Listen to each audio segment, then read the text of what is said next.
We're here.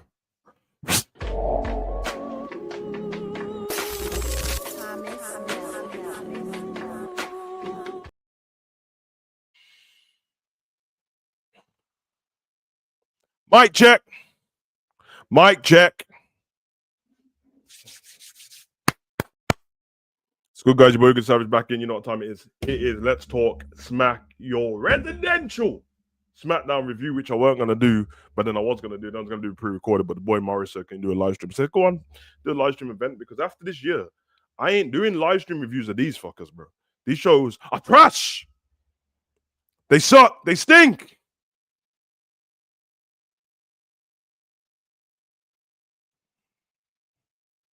Apologies for the got earphones in. Well, I'm not actually sorry, but I'm trying to be a better person, so I have to pretend to be sorry at least.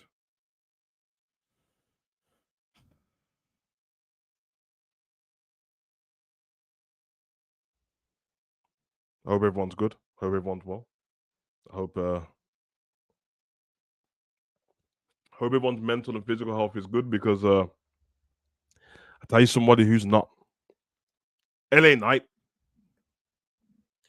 Yes, guys, we finally reached the coup de grace, the prenuptial. We've reached the penultimate match in the last time is now John Cena tournament.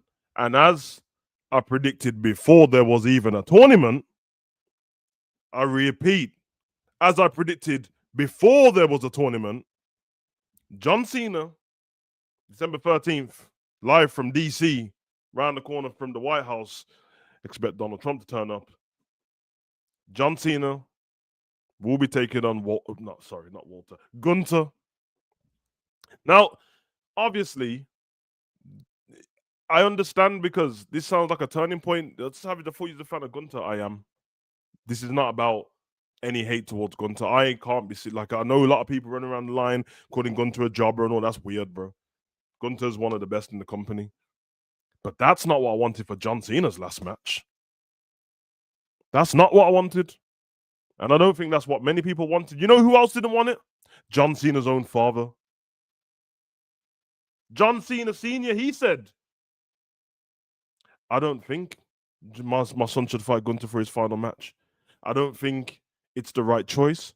I don't like it. I don't think the fans will like it. And I don't think Gunther needs the rub of John Cena. And why would he say that? Well, I'll tell you why Gunther doesn't need the rub of John Cena. Well, he's already retired Goldberg. He's won the King of the Ring. He's been WWE champion. He's the longest reigning Intercontinental champion of all time. He was the longest reigning UK champion. Like, he ain't losing out on anything. I'd rather Ludwig Kaiser win this tournament than Gunther. I'm being deadly serious now. Me and my son was going back and forth yesterday. Was talking about what could be, and I said to my son, I got it. I see where they're going. I hope they don't. But hear me out. Why did they ignore Boston when that's where John Cena's hometown is? I'll tell you why, bro. John Cena, when I was growing up, I was almost damn sure this guy was part of the military or something, because he was always saluting. When they caught Bin Laden, he came on SmackDown talking about, we've apprehended Bin Laden, the terrorist has been caught, God bless America. Every 2 seconds it was tribute to the troops. John was out there. I'm like, okay. I thought he was ex-military. He's not. But John is Mr. America, flying the flag, beating Rusev and them, man. Don't mess with America. Beating up JBL, who was moving a bit racist back then, I ain't gonna lie, but it was jokes. So I'm like, hold on a minute. White House is in DC. John Cena's final match is in DC. Surely they're not going to have a foreign heel for John Cena to go against in his last match in DC. And guess what? They ain't just got a foreign heel. They got one from the same place as H. And the reason why I call him H is because the YouTube algorithm might get me. I'm talking about the Austrian with the little mustache. That guy is from there. And it can't be a coincidence. I know how WWE move. They're shaky like that. Iron Sheik and all that. Muhammad Hassan. But let's leave Gunther out of this, because I don't have a problem with him. And I don't think it's fair that he's going to get all the backlash of the fact that he's fighting against John Cena when it's not Gunther's fault. Let's get that out there. So anyone who's about to say anything personal about Gunther in my chat, allow it, bro. It's not his fault. The wrestlers are not booking their own matches. I'll go as far to say, if I could have any choice at the beginning of this tournament, I wouldn't have picked LA Knight to win either. But once I saw what was left, I'm like, well, you gotta go with LA Knight because he loses all the time. The only thing he's done since he's been in the company is win the United States title of Logan Paul. And the only time they let him win is when it doesn't matter. You go through LA Knight's record of wins and losses, it might not look that bad. But you go for LA Knight's losses of his win and loss record on pay-per-views, and when it matters and when the title on the line, brother, he loses every match. I need to know what LA Knight, what Carmelo Hayes, what Drew McIntyre. I need to know what these people have done to Triple H, bro, to Paul Levesque. I need to know what Montez and Dawkins have done to Mr. Levesque, bro. I need to know. Did somebody grab Stephanie's cheeks, bro? And well, what happened, bro? Would somebody look at Stephanie wrong? Did they look at the cleavage? Did they pinch her or something? I don't know, brother. I don't know. Where's Montez and Dawkins? What have they done? What have they done? And I'm going to say this because I'm not one. You guys know this already in the community. I'm not one to be talking about the racismo and that with Paul Levesque, even though a couple cases of that. But all I'm saying, Paul, is I'm not saying there's any racismo there. I'm saying you ain't helping the allegations, bro. You ain't helping the because we'll get to Obafemi because, yeah, but Obafemi and Dawkins and Tez and Bobby Lashley and MVP and Leo Rush and all these dons, bro. All these dons, bro. I don't know, bro. There's certain persuasion that getting treated a certain way. But then I'm like, LA Knight's not black. But when you hear LA Knight, it's kind of black. I don't know what's going on, bro. I'm sure it's not that. I'm joking, but not joking, but I'm joking. I don't know what it is. This geezer, how has this happened, bro? How has this happened, bro? Now, I'm not going to break down the nitty-gritty of SmackDown because there's 8 minutes to the Arsenal and Villa match starts. I'm sure when that match starts, I'm going to get pissed off with the match too. But I like football and I don't like SmackDown right now. Anyone who's in the chat, don't come in here spoiling if someone scores, don't be telling me. I'll just shut off the whole stream, man. I ain't kicked off yet. But you have to understand that there's something going on with these people. There's something going on. This SmackDown encompassed all of that. Drew, Melo, no profits. He accompanied all of that. So we're going to talk about it. Big up to the chat, though.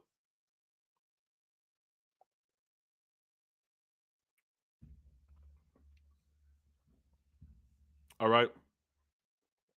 Should we go to the WWE website to get this up in it? Anyone watch Ring of Honor, though? That was good. I'm not gonna lie. Anyway. The show kicked off with young Drew McIntyre trying to get into the building. Now, I'm going to say this because you don't know, I'm not a hater. Drew McIntyre trying to get into the building for SmackDown. Nick Aldis turning up telling him you suspended. And it's like, yeah, but we won War Games and, Bron Breakker got a title shot, so I get reinstated. Paul Heyman told me. And he said, that's not what Paul Heyman told me. Listen, I have no problem with them starting SmackDown different. I'm all about starting stuff different. I'm not into watching Cody Rhodes come out of his tour bus with a coffee, with a suitcase and that. Last Legend and Nia coming out with sunglasses and that, and just looking off to the distance, pretending that there's not a cameraman right in front of them. I'm not interested in that. So if we're going to get something different, I applaud that at the base level because that is minor. It's minor. But I didn't like the way this was shot, though. Like, Nick Aldis, I'm sorry, bro. Like, he's a really good wrestler in it. But he is shit as a general manager, bro. And when I mean that, I don't mean the intricacies of being a manager because it's all kayfabe and he's not an actual manager. But the way he talks, and I don't think that you're allowed in this building. You shouldn't have listened to Paul Heyman because I suspended you so you can leave. And then you got all these people from the PC pretend to be serious. You gotta go, Drew. You gotta go, Drew. You gotta go. And then you look over Drew's shoulder, and Cody Rhodes just crept into the car, bruv, trying to beat him up. Now I'm not mad at that. I thought that looked kind of funny still. I don't know if I'm meant to be laughing because it's not supposed to be funny. But as you can see on the picture there, that's how Cody got Drew McIntyre. Cody went on from there. Drew had to leave. Cody went on from there, went into the ring, grabbed the mic, and this man couldn't catch his breath, blood. Now, I get it. Fitness thing, I would have been dying too, but you blew up a little bit. Calm yourself down, Cody. We're not going to be out here dissing Jey Uso for being tired and that, and Becky for doing the weird breathing thing, but this guy's okay to do it. So, Cody gets in the ring. He doesn't, what do you want to talk about? Because he's angry. He's like, Drew, you think that you can creep onto my inner sanctum of the tour bus where my wife and kid normally is and my dog, and you think you can attack me and leave me bloody on my own steps and you're just going to get away with it, blah, blah, blah. And all this is like, it's time. I'm going to treat you how everyone treats you, how you should be trampled on, like the residential cockroach you are. You're the cockroach of the SmackDown, and I'm going to stomp on you like that, Drew. So, Nick Aldis, reinstate him now so I can... Okay, listen, first of all, we know what you're doing here. You're trying to, because then they're going to give him a match at Saturday Night Main Event, and the one in the New Year's, not the John Cena one, the Netflix one in January or something. Because we've already got Bron Breakker versus CM Punk. They can put Cody versus Drew McIntyre on it. But I have questions. Question number one. After Drew attacked Cody Rhodes, he claymored him through the table. Cody went missing when he made a movie, but he got mashed up, came back. Am I tripping, or have Cody and Drew not fought each other twice already and Cody's won? I just need to know. I swear to God, they fought each other twice and Cody's won both of them. So if he has, and if he hasn't, he's won one at least, bro, because they've been brawling. But I'm pretty sure Cody Rhodes won two, bro. It was on SmackDown and one was on the pay-per-view, innit? Okay. Then we get War Games. And Drew joins Team Paul Heyman's team whatever, the Vision. And Cody joins Team Cody is his team, so you get it? So they're on opposite teams. They have a War Games match where it's war. That's where you can bust up Drew McIntyre. That's where you can... Only person who was bleeding that much was CM Punk. Why didn't Cody have this vim in the War Games match for Drew McIntyre? But you fought him. You've not lost. And now, a week later, you want to talk to Drew about what he did on the tour bus. He beat you up on the tour bus 2 weeks ago. What are you talking about? How did he just randomly get angry again? He beat you up so long ago that the bruises and all the blood that was on your face is gone. So why are we rehashing a story? I'll tell you why we're rehashing a story. Because they have nothing, bro. They have no creativity. They have no big stars booked in for January for that Netflix Saturday Night Main Event. So they're like, oh yeah, got Bron Breakker, got CM Punk, we got Cody Rhodes, and we got Drew McIntyre. I wouldn't be surprised to get Jey Uso to fight somebody too. Bro, it's so transparent. It's so see-through that you don't have anything going on. And not to mention, didn't they do this story this time last year with Kevin Owens and Cody Rhodes? Am I tripping? Didn't Kevin get suspended? Didn't Kevin try to get back in the building in his car? Didn't Kevin end up fighting Cody twice and lose? What are we doing? I'm not stupid, bro. I do watch-alongs for all these. I'll just go from my watch-alongs. Oh, yeah, Kevin and... Yeah, but Kevin... But what we... I remember it because he gave him the... Didn't he give him... He beat him. Remember, they were friends. Then they fought outside at the end of the pay-per-view. Then he fingered in it. He gave him the Power Driver 92 and that. The Tiger Driver 92.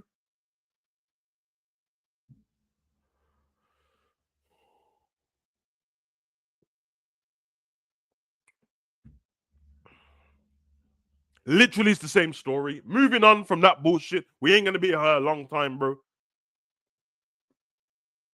United States Open Challenge again. And we did this last week. What did I count last week? This is the 8th one, isn't it? This is the 8th one, bro. He just fights people that he's definitely going to beat every time. This Ilya, Bro, I like, but this is what's happening with the creativity on SmackDown. You're getting me mad at people that I like, bro. I like Ilya Dragunov, bro. I rated him on NXT. Him versus Walter, impeccable stuff. Impeccable stuff. Top tier wrestling. He doesn't. Of course, Morris. Of course, you're bored of him. He doesn't do anything but wrestle. Who became a wrestling fan just to watch wrestling? If you only watch wrestling to watch wrestling, go watch New Japan, innit? What are you talking like? Of course you're bored of him. He doesn't cut promos. He doesn't talk about anything. The one time he said something about Ciampa, yeah, we get Melo in this match, open challenge, bro. Newsflash, Melo lost. He battered him. The match was great. Melo lost. How did Melo lose? While he went to get Melo don't miss, and Ciampa came in and pushed him off the side of the rope because Ciampa wants to fight Ilya Dragunov and get there. And then, the commentators, Ilya doesn't even know that Tommaso did it, and the ref doesn't even know. Brother, this isn't a story, bro. This isn't a story. You put an open challenge there to fight anyone. Tommaso Ciampa wants to fight you, and you don't want to fight him, but you're happy to fight everyone else. Make it make sense. I hope the moment Tommaso Ciampa fights Ilya Dragunov, he beats him. Just because. Moving on.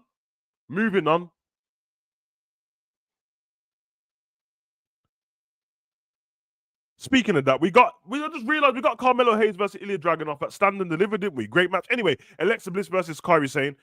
All right. First of all, Alexa Bliss versus Kairi Sane. Just a filler match for the sake of it. I've told you guys the method 22 times on this channel already. If you don't listen to me and you don't realize by now, anytime there's tag teams involved in these quote unquote stories, I promise you to save time, to kill time, should I say. Every time there's a tag team involved, this happens. Kairi Sane is fighting Alexa Bliss. This is after War Games. All the War Games is supposed to end stuff, you know. But okay, Kairi Sane fighting Alexa Bliss. The match gets bro. Alexa wins. Yeah. Sister Abigail twist stuff. Yeah. Does that DDT, wins. Then these that get involved. First of all, Finger tries to get involved on the outside. Charlotte kicks over Oscar. And these that get involved. So now we got all of the tag teams that were in the War Games match here again. Nia, Lash Legend, Kabuki Warriors, and all that. Okay. They attack. Nia and, they mash everyone up. Bet you any money on Raw or SmackDown. I bet you any money on Raw or SmackDown. Alexa Bliss is about to fight Oscar, Lash Legend, or Nia Jax in the next match. I bet you. I'm almost 100. If Alexa doesn't fight them, Charlotte's gonna fight them. That's how they book stuff. And then when Charlotte fights Lash Legend and loses or wins, then they'll put Nia versus Charlotte, and then Charlotte will win. But then they'll put Alexa versus Nia, but then Nia will win. But then they'll put Nia versus Kairi, but Kairi will win. And then Kairi will go against blah blah, and then Lash will win. That's how they do it, bro. Because if you do that, there's 3 teams, there's 6 people, bro. You got 12 weeks of telly, bro. That's how they do this shit.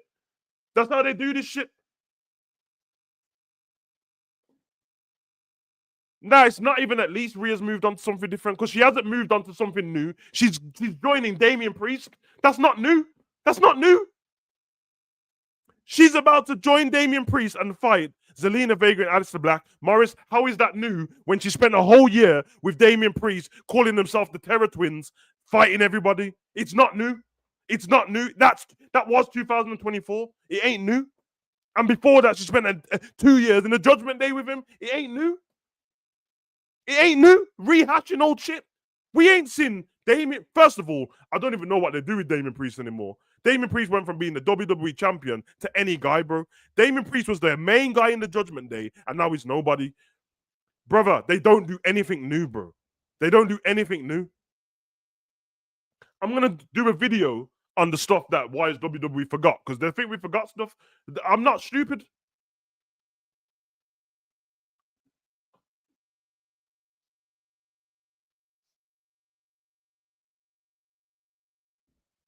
Moving on. This is going to take me 20 seconds. They put Jay Cargill against Alba Fire. They're going to put Jay Cargill against Chelsea Green next week or the week after again. They're gonna put the Julia and that turned up at the end. Listen to me. This is stupid. This is stupid. If you don't know Alba Fire and you're only taking her on this SmackDown, safe on it, because we're putting Jade in squash matches to get rid of people. It makes sense to keep her looking strong. The problem is she has no stories. The problem is there's nothing. Now they've made her heel. They're trying to lack the personality and not letting her talk, letting her speak about stuff. Just because she's heel doesn't mean she has to be screw-faced and that. Bring in the baddie section. Let her dress how she wants to dress. Let her do what she needs to do and let her squash people when she needs to squash. Because this wasn't a squash, bro.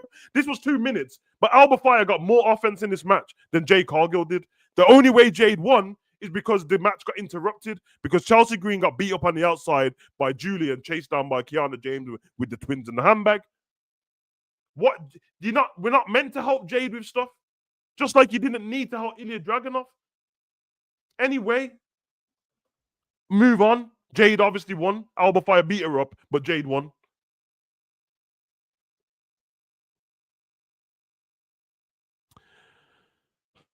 This was a positive of SmackDown for a bit.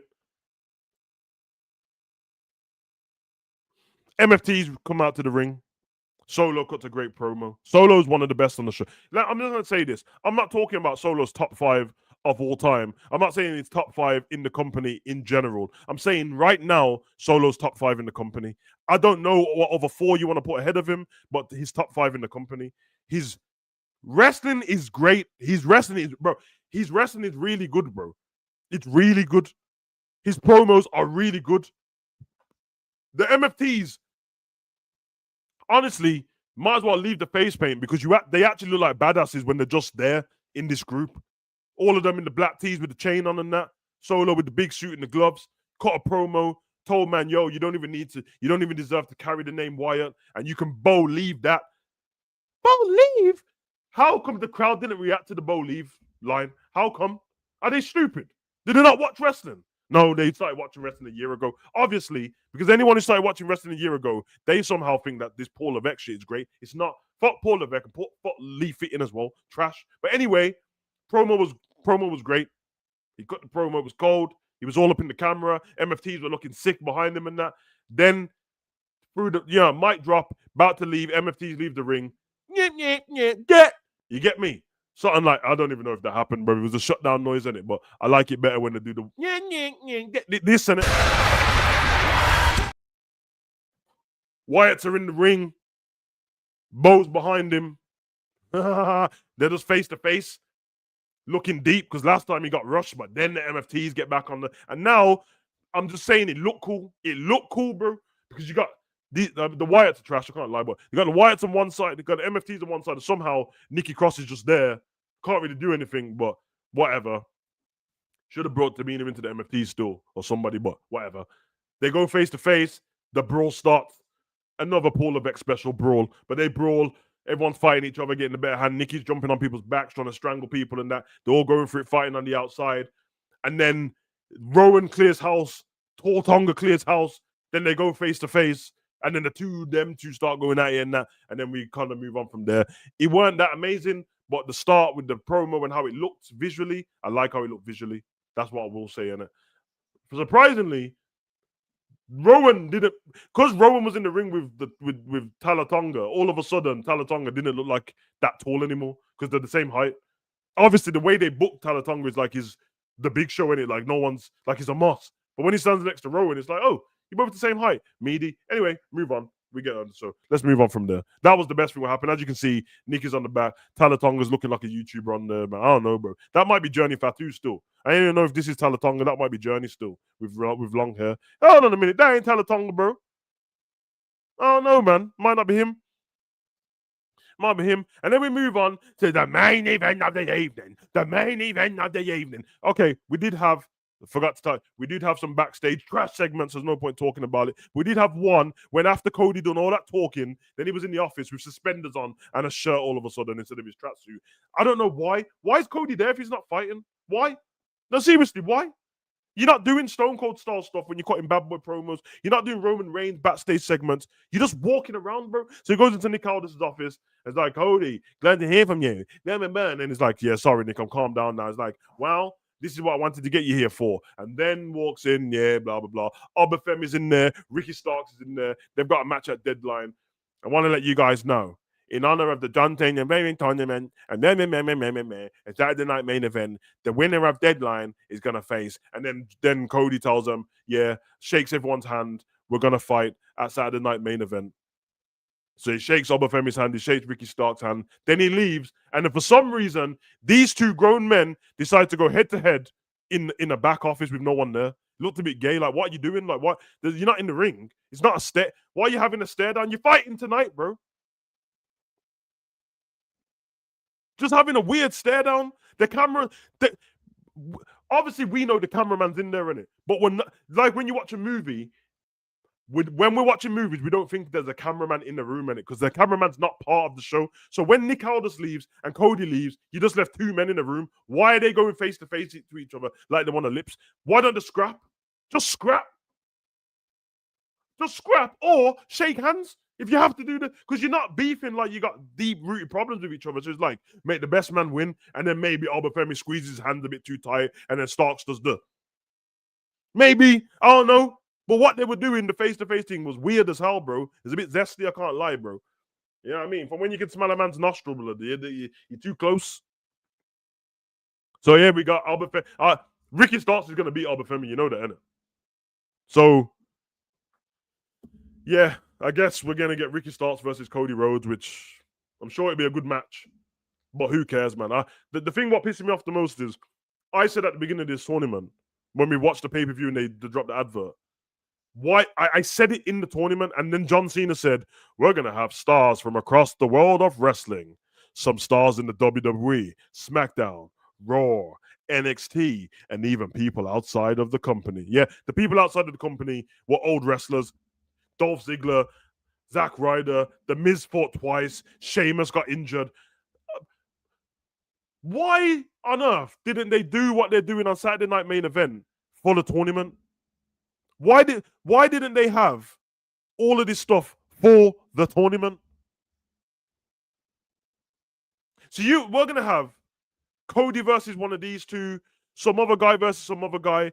They could have booked the whole tournament like this with half young talent from all over SmackDown, Raw, NXT, the PC, whatever, TNA, and then you could have had all the veteran talent. Who cares if Sheamus actually got injured? Who cares? It don't make a difference. It doesn't, because the Miz got the spot, so it doesn't make a difference. So I'm just saying, they should have done that. But now he's going to do it on Saturday Night Main Event. Now, I'm going to do a separate video on this, but I saw John Cena say on Jimmy Kimmel, he gave up what he wanted to do for the tournament, what he's going to do for the tournament. And I quote, John Cena said, the way I'm going to have the tournament, the final day go on Saturday Night Main Event, I'm going to, verbatim, he said, I'm going to have my match. And then for the rest of the night, I'm going to showcase other talent. Let me tell you something, Jonathan Cena, blood.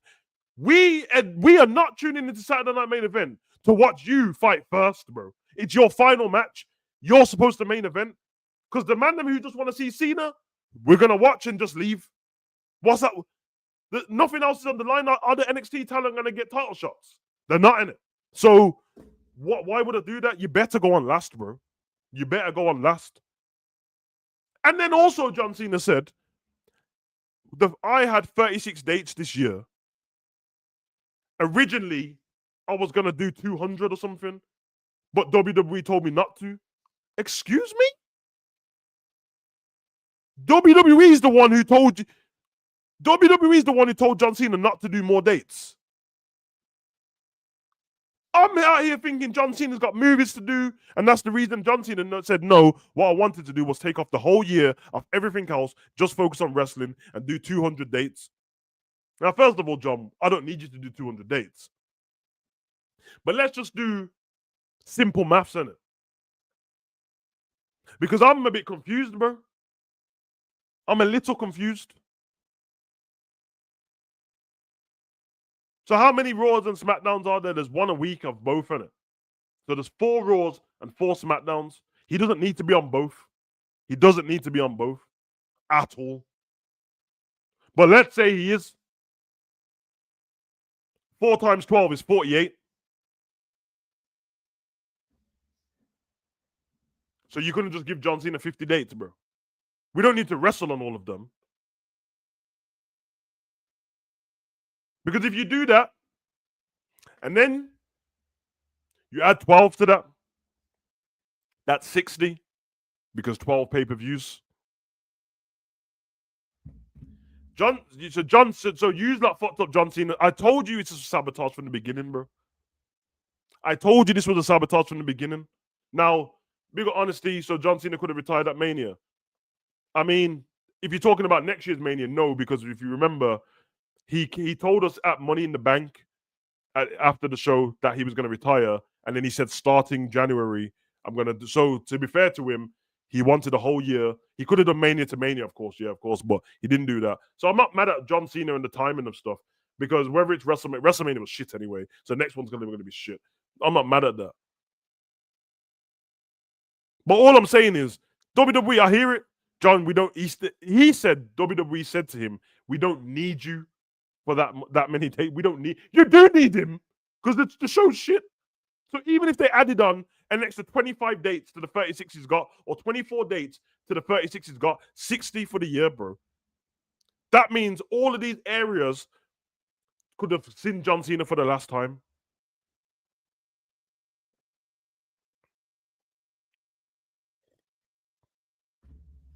It means I could have seen John Cena for the last. You know what? Whatever. And he said, he said 100%.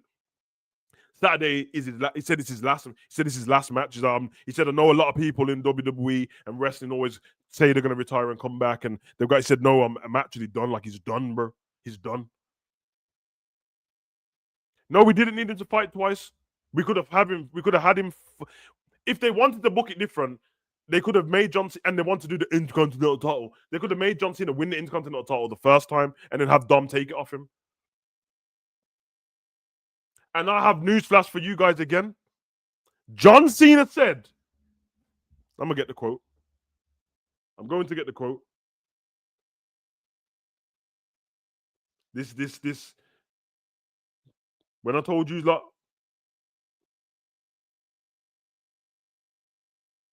oh yeah, just there as well, because they asked John Cena about Donald Trump, and he said, "Listen, who the fuck knows if he's gonna turn up?" John Cena said that. I want to mess stuff up. I got stuff saved. Make sure I get this out, because he also mentioned Vincent Kennedy McMahon.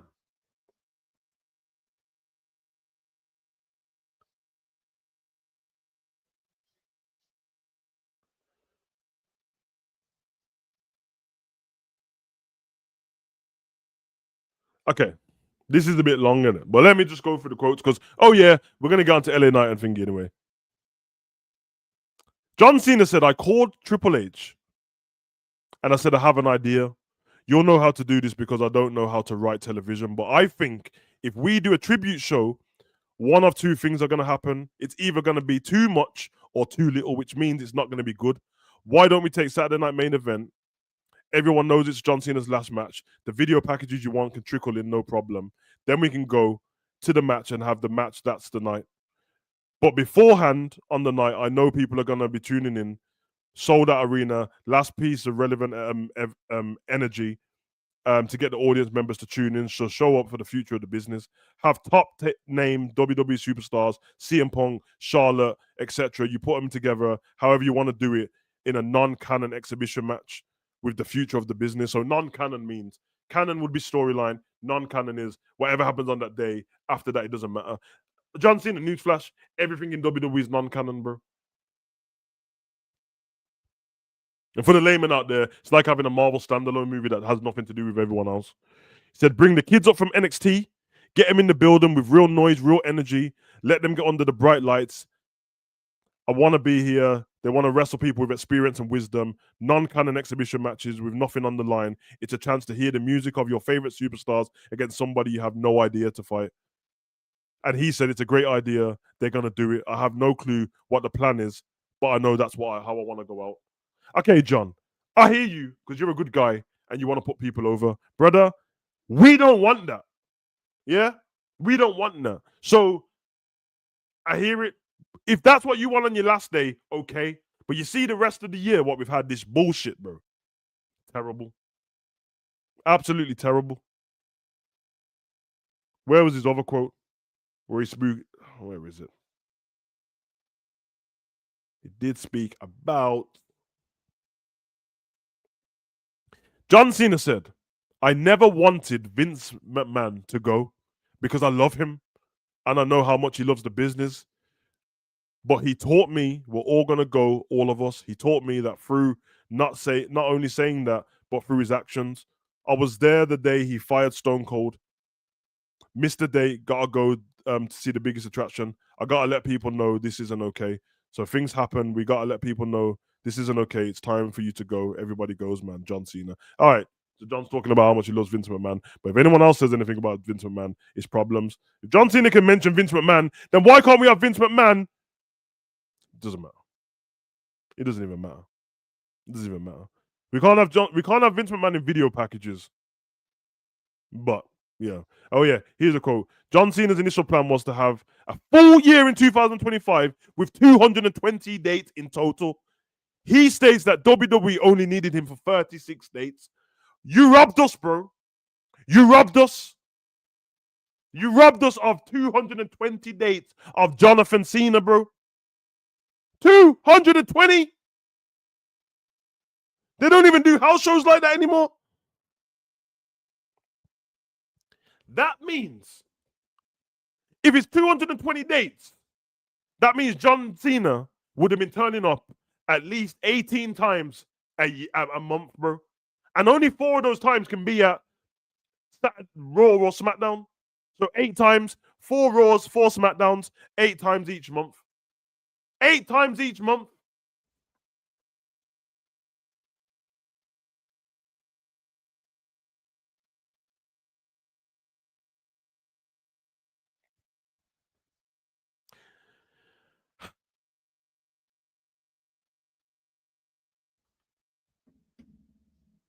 I hear it, Johnny. Exactly. Could have been used to elevate people. Guys, I'm only reading the quote so I don't forget. I watched the video. This isn't somewhere where like somebody said John Cena said it. The podcasts are there. I'll tell you what podcast it was. It was The Ringer. Bill Simmons is joined by John Cena. It's on YouTube. Go watch it. Listen, again, WWE, if it's about John Cena getting tired, blah, blah, blah, I reckon John Cena wouldn't have had the energy to do 220 dates, but we weren't asking to wrestle all of them. But there was loads of programs with John Cena where there was no build in it. Loads. With 220 dates, that John Cena and The Rock thing could have been absolutely incredible, bro. Because to this day, someone needs to tell me when he gave The Rock back his soul. The Rock took Cena's soul and he gave it The Rock back without seeing The Rock. Someone explain that to me.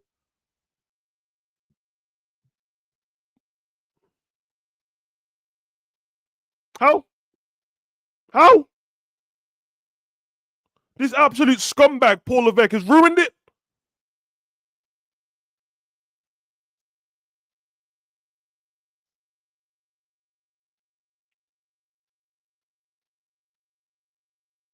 Now, I will do a separate video, but these are John Cena's matches. I have them written down. Royal Rumble match, Elimination Chamber match, WrestleMania versus Cody, Saturday Night Main Event versus R-Truth, Logan versus Cody with John Cena and there's Money in the Bank in it. R-Truth on SmackDown, CM Punk at Night of Champions, Cody at SummerSlam, Cody versus Drew. That was the tag team match. Clash of Champions, Logan Paul, Sami Zayn on SmackDown, Brock Lesnar at WrestlePalooza, AJ Styles at Crown Jewel, Dominic Mysterio on Raw, and then he done a tag team match with Sheamus and Rey Mysterio, then Dominic at Survivor Series, then Gunther at Saturday Night Main Event. That is not good enough for big match, John. At all, bro. At all.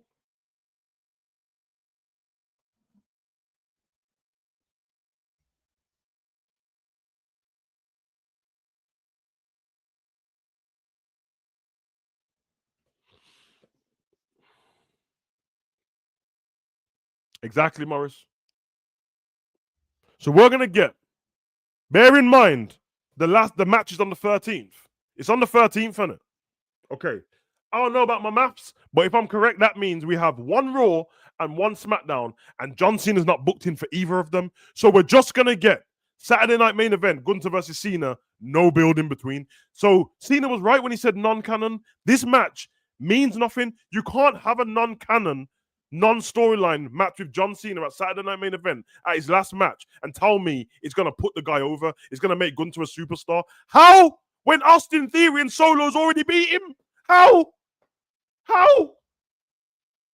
Roxanne Perez and Raquel Rodriguez are going to get put over more than Gunter for what they did to Cena last week, bro. What are you talking about?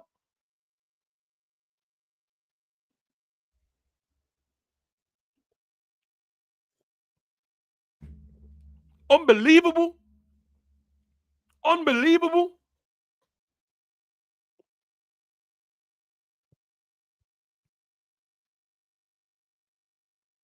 Can't believe, bro, it's disgusting. Speaking of this tournament, the main event of SmackDown, Gunter versus LA Knight, we all knew what was going to happen. We all hoped it didn't happen. It happened. It happened. The burial of LA Knight happened again and again and again and again. Because I told you, they don't. He only gets booked to win matches when they mean nothing, bro. We ain't seen him win a meaningful match since Logan Paul, bro. This guy was at Logan Paul's house cutting promos. This guy was at AJ Styles' house cutting promos. This guy gave Bray Wyatt the last good storyline with Bray Wyatt was LA Knight. Roman and LA Knight.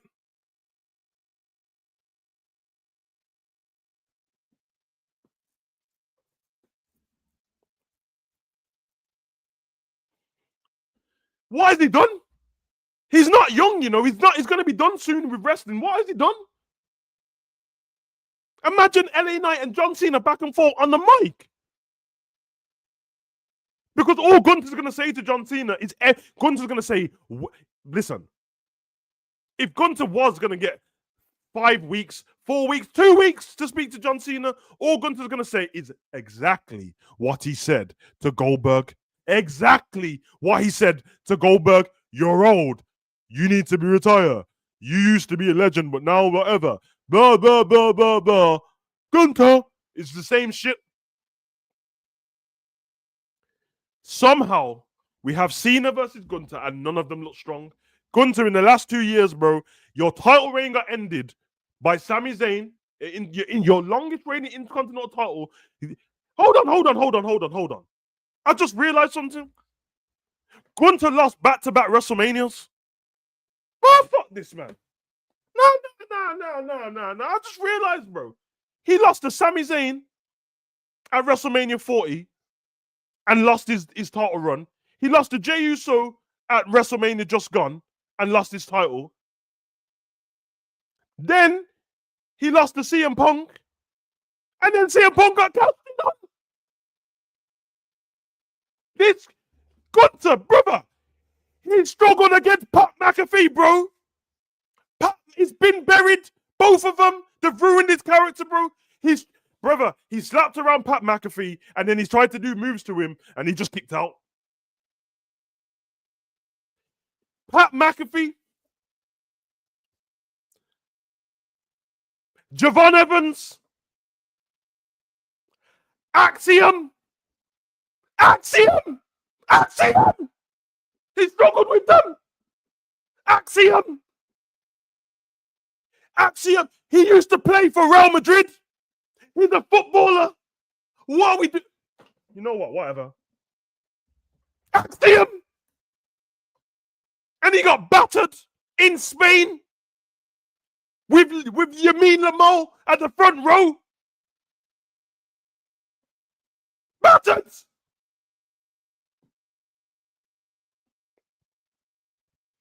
John Cena God damn it. He got absolutely mauled by Brock Lesnar. Bare suplexes, suplex city, and somehow WWE have just got us to ignore that Brock Lesnar absolutely tore Cena a new one. This is exactly how it went. Brock Lesnar turned up, ran in the ring, mashed up Cena, mashed up Zayn, F5s, got out of there. Cena versus Brock Lesnar's about to happen. Turned up, mashed up Cena, got out of there, and everyone pretended like nothing happened, and Cena just went on to his next opponent.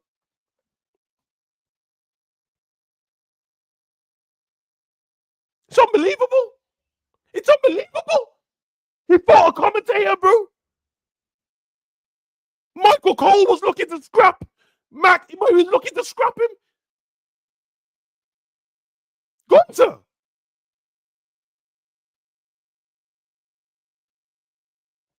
Nah. Give me what? Bring back Walter now, bro. You know the worst thing about this? The worst thing about what I'm saying is that one of them have to lose that Saturday night main event. Now, Cena's career is cemented. He's cemented. But if you want to, don't tell me you're going to top off the end of this year with Cena losing to Gunter after Brock Lesnar already terrorized him and Cody already terrorized him and everybody already terrorized him. Tell me that ain't the truth. But then on the flip side, don't tell me you made Gunter lose to CM Punk, lose to Jey Uso, struggle with Pat Mack, struggle with Axiom, struggle with Devon Evans, just for this to happen and lose to Cena again.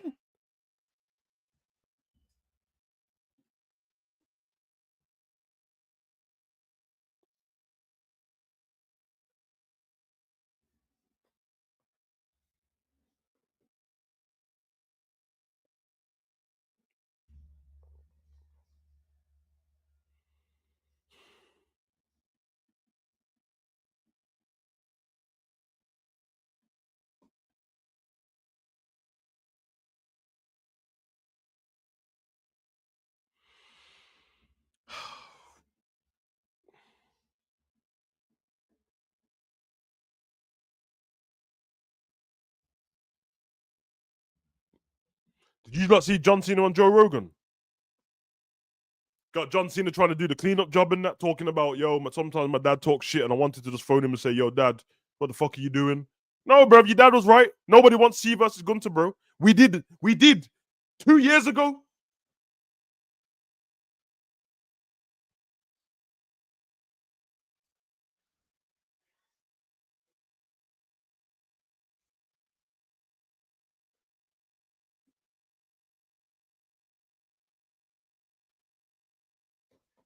It's sad. Let me give you something what he said on the Joe Rogan show. John Cena said, I'm going to retire on the 13th. They would have moved on by Royal Rumble. And the real fact is, I will be forgotten. That is not a plea for sympathy, like always remember me. But by the Rumble, the road to WrestleMania, nobody gives a fuck because they're focusing on what the show is. That's like 3 weeks after I retire. 3 weeks after I retire, nobody's going to give a fuck. John Cena. The reason why no one's going to give a fuck is because that big nose prick at Stamford, Connecticut ruined your last year of wrestling. We do care about John Cena. Yes, you have stupid facial expressions and you shit punches, and we can hear you talking in the ring sometimes, but you're John motherfucking Cena. We won't give us something to care about. Of course we care about John Cena. You're John Cena, bro. Give us something to care about. The only reason why we would have moved on 3 weeks after that you're done is because your retirement tour's been shit.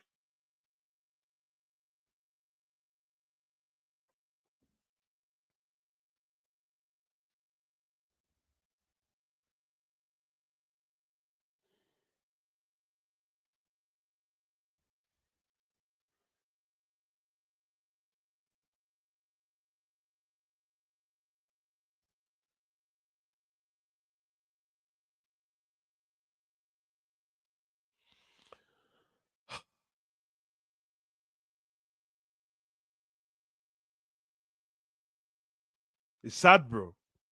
It's sad. I hope you don't know that.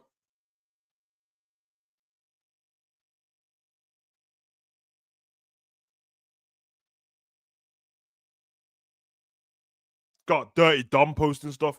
Yeah, man. Like, listen, I ain't gonna lie, bro. WWE, whatever apologies you need to make to The Rock, bro. The Rock, my guy, The Rock, I stuck by the whole time. Whatever apologies you need to make to The Rock, make them so we can be at that Saturday night main event. There ain't no way. The Rock shouldn't be there, bro. In fact, keep him away because he's gonna come back and be all Moana-ish and that, talking about family, Cena. I can feel the mana. Can you feel the mana inside? Have a drink of tequila. If you smell, yeah, don't bring him back actually. But that should have been. We should have seen the final boss. You know what you could have done? You could have had Cena just as he's about to retire, right at the end after he beats Gunter. If you smell, comes down to the ring. And before The Rock even gets to say anything, AA, then carry on celebrating.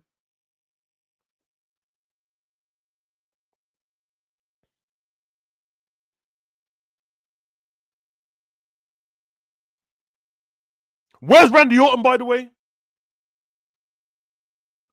These motherfuckers turned on The Rock, and all The Rock said, I heard him, he said he wanted Cody to turn heel. Not see, he weren't Cena, and they shut his idea down. Now, guess what happened after you shut The Rock's idea down? You fucked up the whole year, bro. And then everyone was saying, oh, guys, why didn't The Rock turn up to WrestleMania? The Rock was promoting for WrestleMania. The Rock was an advert for WrestleMania. They had Rock merch about WrestleMania. Shut up. They always have The Rock's merch at WrestleMania. He's The Rock, god damn it.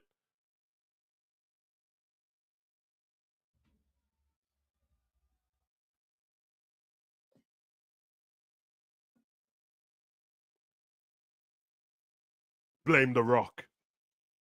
I think we can all unanimously decide together that Cody Rhodes turning heel definitely would have been better than this guy turning heel, bro. The only positive I've seen a turning heel was the day he turned heel, bro. I promise, I'm gonna reiterate it again. The only positive, the only fun, the only story I've seen a turning heel that was any bit of brilliance was the night he turned heel, because the Raw after that, he wasn't there. He wasn't there. And then we didn't see him again for ages.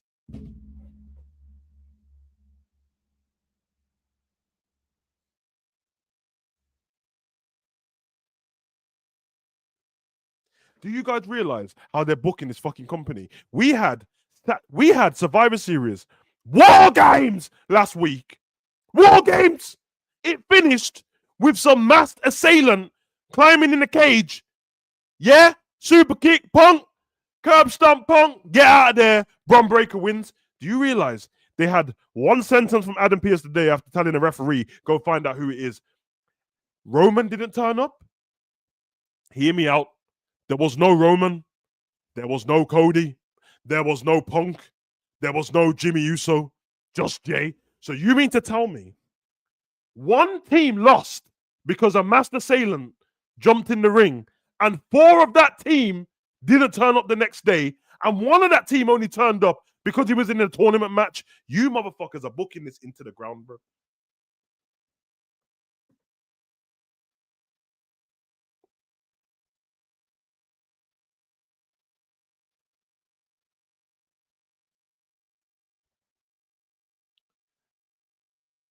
I ain't gonna lie. You see when it's the end for Cena and that ring's full, and everyone, and then they're gonna have fucking R-Truth come out and all them man celebrating the ring like they did with Cody after WrestleMania. Listen, I'm talking about send the private jets out. Send the private jets out, go pick up Batista, bro. Send the private jets out, go pick up Angle. Go pick up JBL. Go pick up Taker. Go pick up Edge. Yeah, I'm trying to see Ryback. I'm trying to hear, you think you know me, no? I'm trying to hear all of that. It won't save Saturday Night Main Event, but at least I can have a feel-good feeling in my stomach, little warmers, a little hot chocolate and that, and I can go away. I saw Edge and Batista and that. Don't be mugging me off, bro.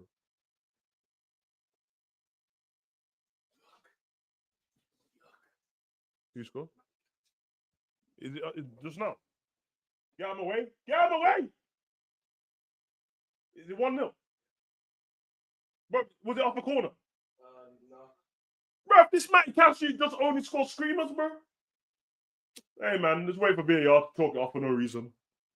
1 minute, people. Something good happened, and Morris is watching. He's an Arsenal fan, so ha.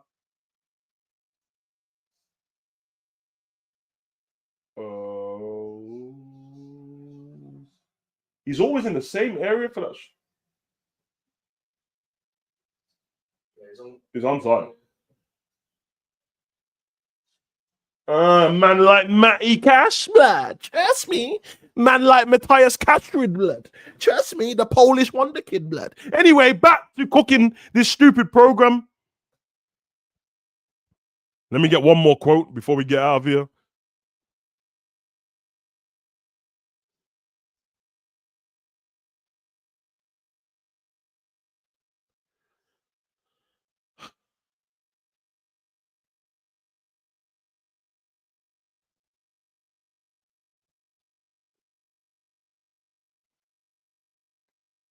Just trying to find this quote, guys.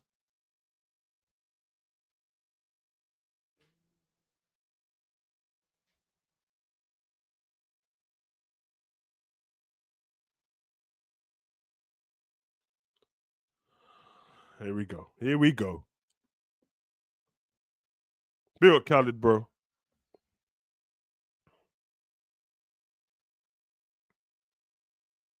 The reason why I'm reading this, by the way, is because I can't play the videos. I'm not sure about copyright on other people's channels.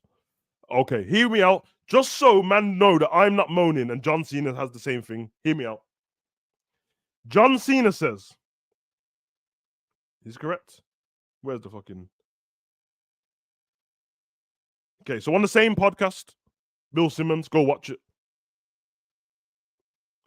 I think a lot of people were wondering what would happen if John Cena turned heel. Then when I did, it left a taste in people's mouth that they didn't like. Pause. They wanted other stuff. I wanted a music change, a uniform change. I wanted him to act like this. I got 11 months to do this. 36 TV appearances. It takes 5 years to a guy to get over, regardless if you turn on him. You turn him, it's going to take a year or two on television for it to really sink in, especially if you really want to get into it and be able to flip the audience and flip the performances and get the performer to get the nice flip on the other side. When it's time to turn again, I don't have the time to tell the right story.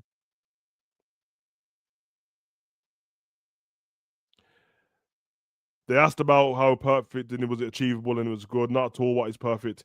Here's what I do know. Perfect is never achievable. I think that's a sucker's chase. When I look back on it, I couldn't have given any more than I did. Not a bit. I over-prepared and tried to go to every corner of my emotional well-being. The cool thing is that when the audience began to turn, we turned. They helped it out.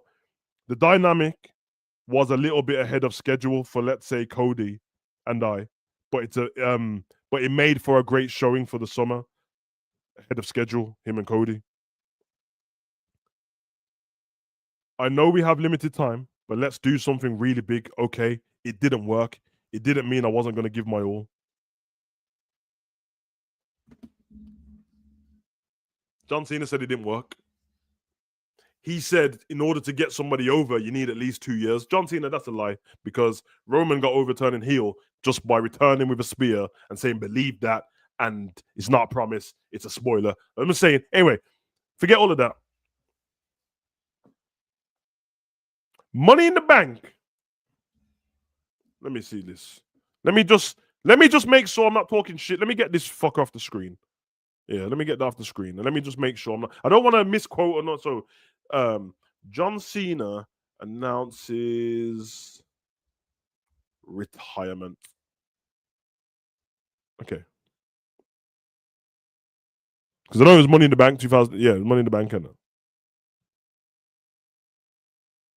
so he retired that 7th of July 2024. Okay. So when was this article written? Just to make sure I'm not losing my fucking mind, bro. Because I know what I know. I know what I know.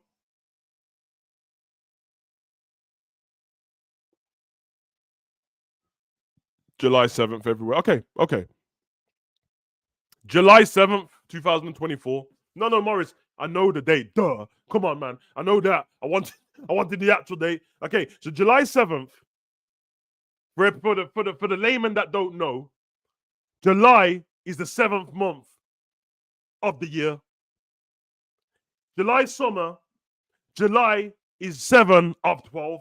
Maths, quick maths. That leaves 5 months of 2024. Then we have a year of John Cena till December 15th. I'm not. Yeah? But that is 12 months. 12 plus 5 is 17. That means that this triple fraud, Paul Levesque, had 17. 17! Oh my God, I just realized, never seen 17. The irony of it. He had 17 months to get this right. 17 months to plan what was going to happen with John Cena. 17 months to give us fans something. You could have stretched the whole 220 dates across 17 months, lad. 17 months. 17. Never seen 17. I can't believe it. I actually can't believe it. Now, when I've done the math, I can't believe it. 17 months, bro. Even if you're fair to WWE, for the 5 months after he announces it, you have 5. Remember, we don't see Cena again. So he announces it, we don't see him again till the Royal Rumble. Walter is announcing that he's going to be. He announces, I'm joining the Royal Rumble. All right. Said he deserves it and all that. Because remember, he comes out in the middle of the ring and says, I'm leaving. Okay. So you mean to tell me, after he announced, I'm done in 2025, and then he talks about, the details will follow. So you mean to tell me that Paul Levesque. Now, the reason why I'm getting on to Paul, because what is his title, bro? CEO or whatever in it. Chief of Content, blood. Content. 5 months after he announces he's leaving, you have 5 months until he fights again. Those 5 months lead up to the Royal Rumble, where he gets to the final 2 and loses to Jey Uso in it. I love Jey Uso. I'm not gonna do the hindsight thing and pretend I didn't want Jey Uso to do well. But let's be honest, bro. Jey Uso's not going anywhere. Could have swapped it around or whatever. The fans want to see CM Punk to win the Rumble.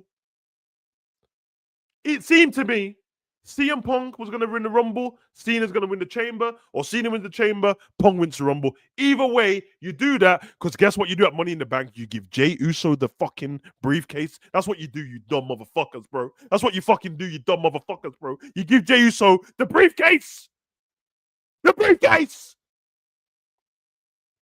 So you got 5 months to plan what you're going to do. You know what they plan in 5 months? Nothing, bro. They plan him just getting to the final 2, losing to Jey, and pulling a stupid face. Okay. Now we see in the clips of WWE Unreal, that dumbass show that ruins shit, Paul Levesque sat in a room with all of the other creators and writers. So, yo, who you got winning the Rumble? Who you got winning the Rumble? Everyone put their hand up. Hey, Paul, over here. I got Punk, Punk, leave it in Punk. This guy over there, Punk. And then Triple H said, yes, Punk could win, but I'm going to go with Jey. And he goes and pulls Jey to the side. Hey, Jey, come over here, man. So I've been thinking, and the guys have been looking at you, and really impressed what you've been doing, with the yeet and the one more time, and the yeet, and the 4 letters and the one word, and we're going to put the rocket on you, man. We're really thinking of putting the rocket on you, man. Yeah, don't let me down. Yeah, I believe in you. 2 weeks later, Jey does a suicide dive, hits the rope. Everyone loses their mind. We're worried about Jey Uso. Brother, he done one thing wrong. Relax, innit? So then from that moment, we get Royal Rumble. John Cena loses. Next time we see him, Elimination Chamber. Okay, we get the heel turn. Heel turn. John Cena. Yeah, we get it. You know what happens from that month? We have about 10 months. About 10 months to get to this point. Now, what everyone's going to say is, yeah, but The Rock ruined it because he didn't turn up at Mania. Brother, do you not think that The Rock just don't turn up to places? Do you think that's how wrestling works? That we had Mania, and where's The Rock? They put the music, if you smell, and then The Rock didn't turn up. No, bro. He didn't tell you he's turning up. Even if you want to be fair and go off the premise that The Rock ruined me. Listen, The Rock said, and I quote, he didn't know Travis Scott was coming to the ring at Mania, bro. The Rock said, because you dumb motherfuckers think The Rock and Travis Scott are best friends, bro. Cody's the one who's fucking loving off Travis Scott, bro. Do you mean to tell me, even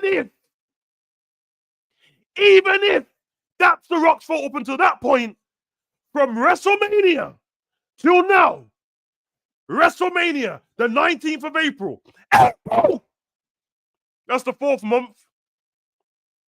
Saturday night main event, December, 8 months. So you mean to tell me in that space, you still couldn't find a good story for John? Let me tell you motherfuckers how they turned John Cena babyface.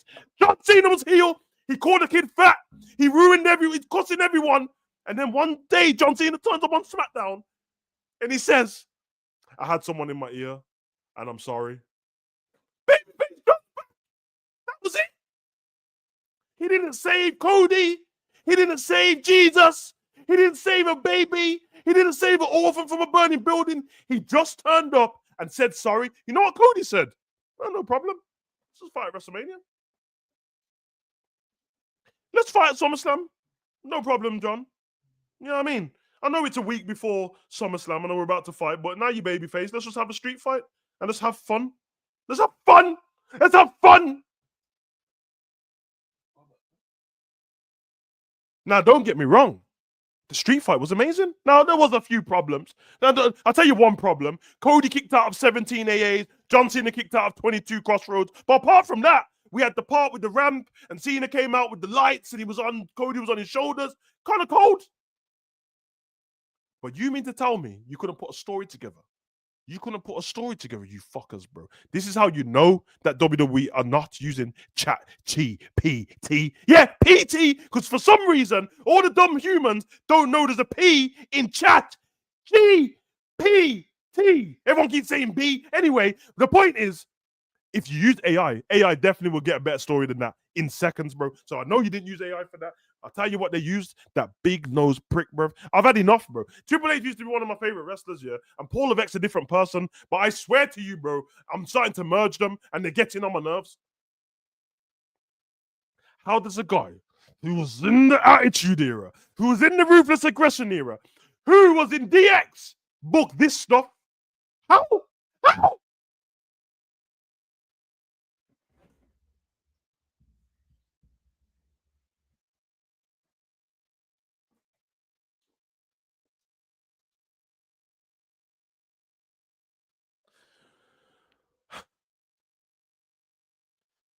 Do you guys remember the video I did after John Cena turned heel? After me and my son was screaming like children because he turned heel, because we was all gassed just because we didn't know what John Cena's heel.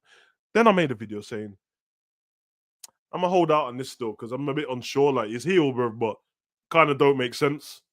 I was like, no, it makes sense, man. Call Savage, like, why not? It's just... okay. Why would John Cena need to sell his soul to The Rock? Please, like, we're not talking about up and coming wrestler who's broke and what can seriously now? What could The Rock offer John Cena? I'll put you in some movies. John Cena's already in movies. But introduce you to Hollywood. I'm already at Hollywood. What can make you some money? I'm already rich. What can make you one of the greatest champions of all time? I got more belts than you, Rock. Okay, so can't do anything for you. Now everyone remembers before that he was trying to turn Cody. Remember the reason why The Rock turned up at Elimination Chamber and all that stuff and came. The reason why he was in the ring was because he told Cody. Remember he came out on Raw. He did the P Diddy thing. He stroked Cody's face. He said, "I want your soul. I never had a brother growing up, and I want one. And I want your soul, Cody. I want your soul." Remember all of that. Remember he wanted his soul. And then he gave him one more chance, and then we saw The Rock on the runway. He said, Cody, I got a present for you, Mama Rhodes. I got a present for you. And he gives him a little Cody Rhodes nightmare Jeep. Remember when he gave him the nightmare Jeep? And The Rock's about to jump on a plane. I'll see you at Elimination Chamber. Make sure you have an answer. Cody's looking all crazy. Oh my God, I don't know what to do. Remember he went backstage, and then Cody had all the food. Remember he had all the food, and then R-Truth was in there. And he's like, yeah, he's like, The Rock's left you some food. He got some special food. Thing what kills me is, The Rock sent Cody food. Like, Cody don't have a whole fucking tour bus backstage with food to himself. But I understand story purposes. I hear it. Cody wasn't in any movies at the time. Cody wasn't in Hollywood at the time. And Cody didn't make John Cena money at the time. So when I tell you lot, and when The Rock says, I wanted Cody to turn heel, now, in hindsight, if you have the choice, turn John Cena heel or turn Cody Rhodes heel, who would you fucking pick? I'll tell you who you pick. You pick Homelander, bro. You go with Cody Rhodes. And you know who stops Cody Rhodes? John Cena, bro. That's the story. Good versus evil. That's the story. Butcher versus Homelander. That's the story. Captain America, John Cena versus Cody Thanos Rhodes is the story. Are you guys dumb? It was easy, bro. It's there. It's there. He's already. He's dressed like Homelander. Got the hair like Homelander. He's Homelander, bro. Nobody likes Cody Rhodes. He comes out every ring. He's got a stupid lisp. He's got a three-piece suit. What do you want to talk about? His missus is too fire for people. Nobody likes Cody, bro. Only little kids like, oh, Cody Rhodes, Cody Rhodes. Nobody cares about Cody, bro. He's very he's dislikable. You trying to turn John Cena heel in the last year and then don't have anything after to book it up. Oh my God, bro. It's so stupid. It's so dumb. He sold his soul to The Rock, and we all just sat there and gone, oh yeah, that makes sense. So he sold to The Rock. Yeah, sold his soul to The Rock. Bro, what the fuck are you not talking about? Sell your soul. But you know when all this started, don't you? Because everything in WWE has a trickle-down effect. And I know everyone thinks it started at Elimination Chamber or started when John Cena. It started on the SmackDown the year before when The Rock was in the ring with Cody. He said, I'm taking your match off you because I'm fighting Roman Reigns at WrestleMania. And Cody done that stupid, sad little child face. You, Cody, said to The Rock, it's okay. Did he not? He said it's okay. You fight Roman then. We all wanted to see Roman versus The Rock, but no! The Cody crybabies are in full force. And to be fair, we got a great WrestleMania match. Not a great WrestleMania, a great WrestleMania match. Two of them, Bloodline Rules. Then the final, Mama Rose. We got about 6 weeks of good Raws. Well, say good Raws, good segments from The Rock. You know what I mean? Mama Rose beating him up, spitting on him, slapping with the belt, all of that business. But really, the build-up was trash too. We had Sami Zayn doing up, I'm going to beat Gunther, but no one believes in me. And guess what happened the year after Sami Zayn did? I'm going to beat Gunther, no one believes in me. Guess what happened? Jey Uso did the same exact story the year after with a different belt. Word for word. Both. Remember him backstage? And Jimmy was like, I don't know if you can win. The year before, Jey was saying to Sami, I don't know if you can win. What? It's the same story. And now they got Drew McIntyre can't get in the building because he's suspended, which is the same story they had with Kevin Owens last year when he couldn't get in the building and was suspended. And guess how that ended? Cody and Kevin Owens had a match at Saturday Night Main Event. Guess what match we're going to have at Saturday Night Main Event? Drew McIntyre versus Cody. I promise it's going to happen. I promise. This guy thinks we're stupid. He took a whole year of wrestling, 2024, and turned it into 2025 and done the exact same thing. The Judgment Day are on top again. We had a whole year of the Judgment Day. A whole year. You lot probably forget about it. I'm the Roman Reigns fan, bro. But I'll be honest, bro. Roman beat Cody. And then for a year, Roman hardly turned up. And then Cody beat Roman. And then for a year, we had Cody as a shit champion. And you know what happened? You know who Cody fought every single week in that year of 2024? The Judgment Day! And now you got Liv coming back on Raw. I'm back. And now the Judgment Day are going to be on top. Oh, it's wrong person. Not Tiffany. But you get my point? Everything's rinse and repeat. I'm not lying. The videos are there. I can prove it. They copied the Kevin Owens and Cody storyline. They copied it. They used it the next year, which is this year, with him and Drew McIntyre. It's a fact. It's a fact. I'm not. Let's go there. US title. The women's US title is the same storyline all the time. Zelina Vega, Junior, meeting. Zelina Vega, Junior, meeting Chelsea Green. Zelina Vega, meeting Junior, Chelsea Green. That's the same every month.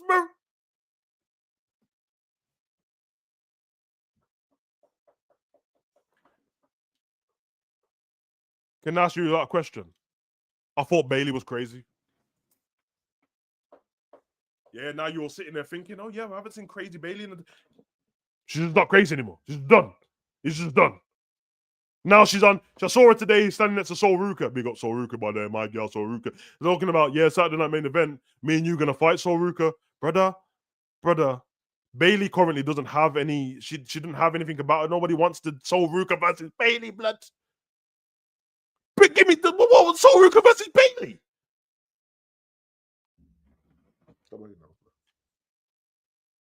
Sol Ruka versus Bailey.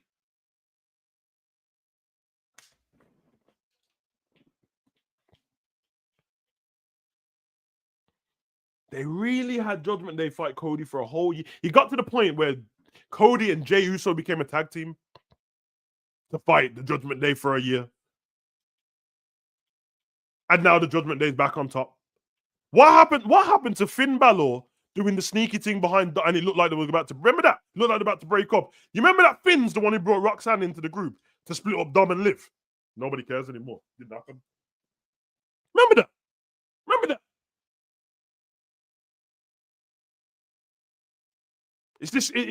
Seriously, at this point, it's disgusting.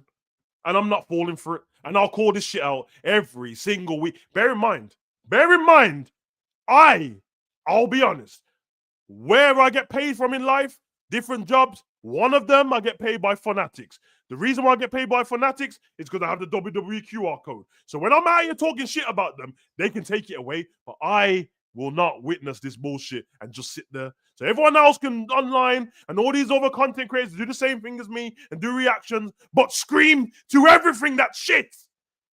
I will not do it, bro. I know they've all got the big eyes and the Canadian accents and I can't believe it. No, bro. I can't believe it. No. AJ. No. You know what AJ Lee did? Honestly, I need to ask you that question. Tell me 5 things AJ Lee did in Survivor Series. Tell me.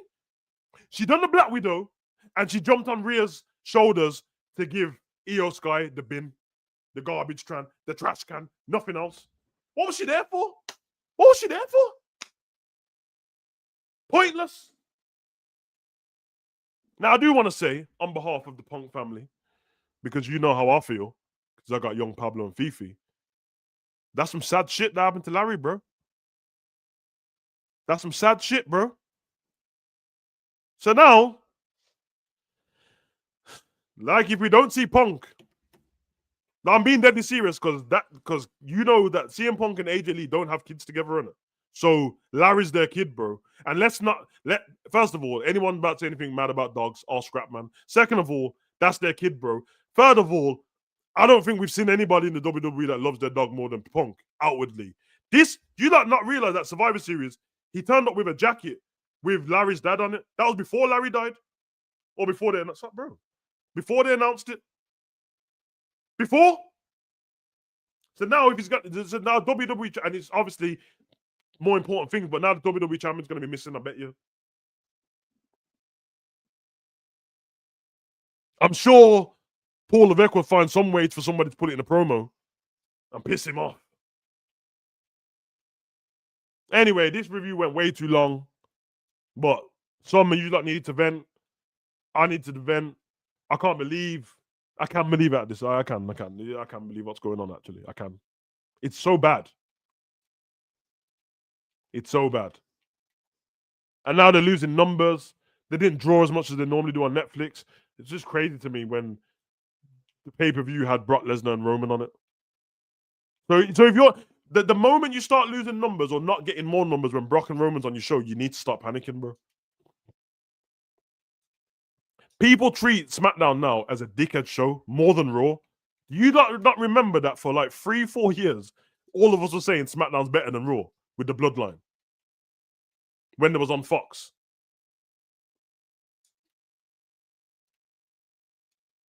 And they've lowered the standards.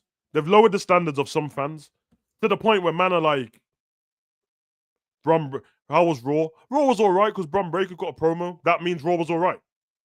That means he got a promo for of the 18 minutes they were in the ring, he got a promo for about 3 minutes, bro. And Raw was okay because Bron Breakker said some stuff. He said some stuff. What? There's too much things that are embarrassing. And clearly, this is not down to the wrestlers because bar for bar, talent wise, all the wrestlers are better than Logan Paul in it. But storyline wise, and the way that they give Logan Paul everything he wants, Logan's better than most of the wrestlers. I'm not like everyone else. I like Logan Paul. There's no way that he should. Logan Paul's in War Games, but LA Knight's not. That's what we're doing. Forget how much I like Logan. Logan Paul's in War Games and LA Knight's not. And you think there's not a problem. Obafemi and them man are still, and Trick Williams are still on NXT. And Logan Paul's on the main roster in War Games. He fought John, brother. This you realize in John Cena's retirement tour, he fought on Logan's. I just deeped in it. John Cena fought on Logan's team as a tag team when he was heel in his retirement year. Then he fought against Logan in a tag team in his retirement year, and then he fought Logan one-on-one in his retirement year. He only had 36 dates. And he only had about fucking 14 matches. And 3 of them was against Logan. But you don't think there's not a problem? All right.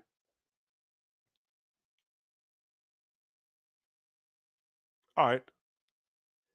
I hear it. I hear it. You just asked me, did I rate? You didn't rate Bron Breaker's promo? I didn't say I didn't rate his promo. I said, if you man are telling me that Bron, first of all, his promo was good. If you don't think it was great, your standards have dropped. Because that's the same way that Liverpool fans sound when one of our players score a random goal now. Oh my God, do you see how Isak's goal? It was so cultured. It was a fucking finish, bro. Isak's been scoring goals like that for Newcastle all the time, bro. So yeah, I liked his promo. But he should be cutting promos like that every week. We shouldn't be having one promo talking about, oh my God, that could be the best promo he's ever cut. That could be that can't be why Raw's good, because somebody of a 3 hours, 2 hours and 46 minute show, for 2 hours and 46 minute show, 4 minutes of it, someone cut a promo and that made the show good. That can't be it, bro. I've been listening to the Vision every week, come out for 18 minutes. I am a visionary. I am a revolutionary. I am Seth Licking Rollins. Bruv, the geezer's the Joker for no reason. And to this day, no one wants to explain to us why he laughs so much, bro. Why he wears flamboyant clothes. Bron Breaker's Ozzilla. Why is he Ozzilla? Anyone? He's Godzilla from Australia. He's not. He's from Japan, isn't it?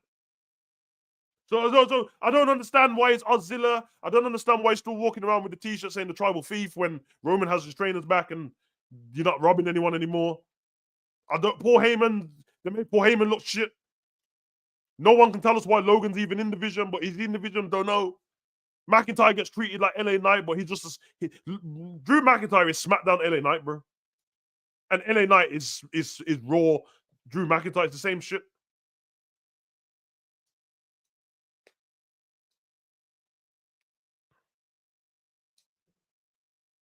Fucking Ozzilla.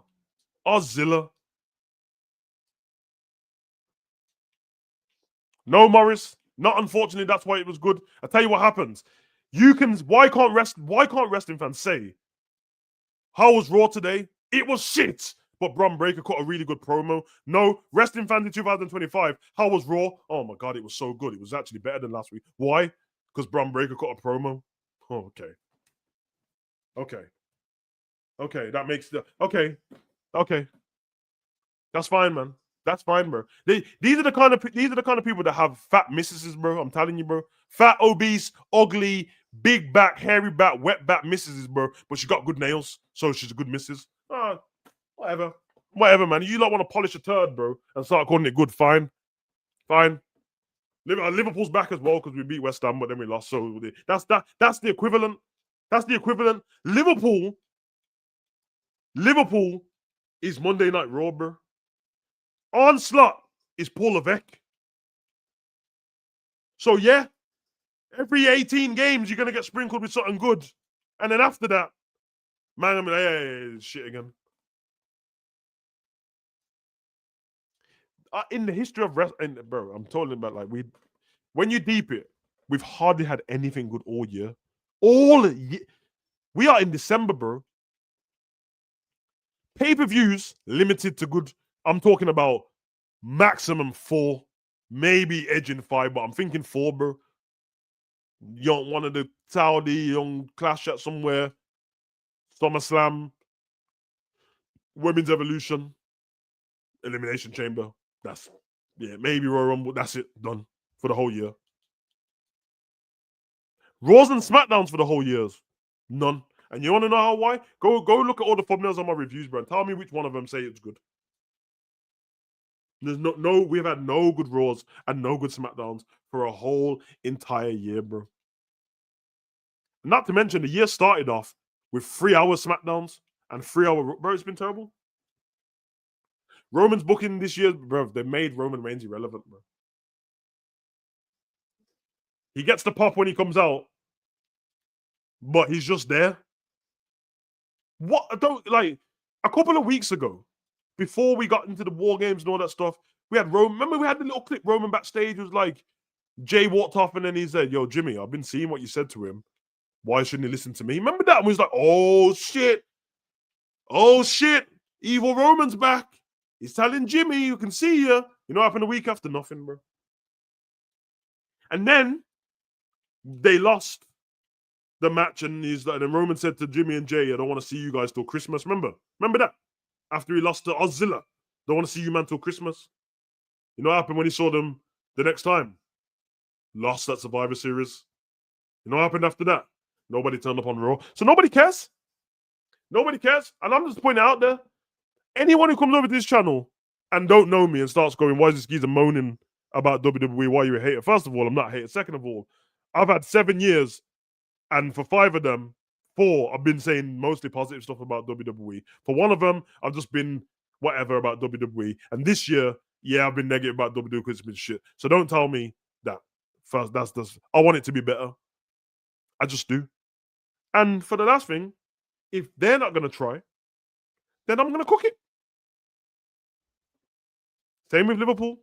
Virgil, you don't want to try, you just want to twerk every time somebody runs at you, bro. Stick your ass out, drop down, get your eagle on girl, let deflections off your ass every 2 seconds. I'm gonna cook you, bro. Salah, you don't want to run, I'm gonna cook you, bro. McAllister, you don't want to move, I'm gonna cook you, bro. Everyone's getting cooked. If I see a shit content creator and I don't like it, I'll cook you, bro. Whatever. It is what it is. It is what it is. Everyone gets cooked, bro. Everyone gets cooked. Because I'm gonna leave you with this lasting thing because we're approaching an hour and a half, bro. I need you to leave this. Hear what I'm saying to you? This might rattle somebody somewhere. 2 of the best performers of 2025 in the WWE. One of them's Logan Paul, and the second one is Jelly Roll. Let that sink in. Run.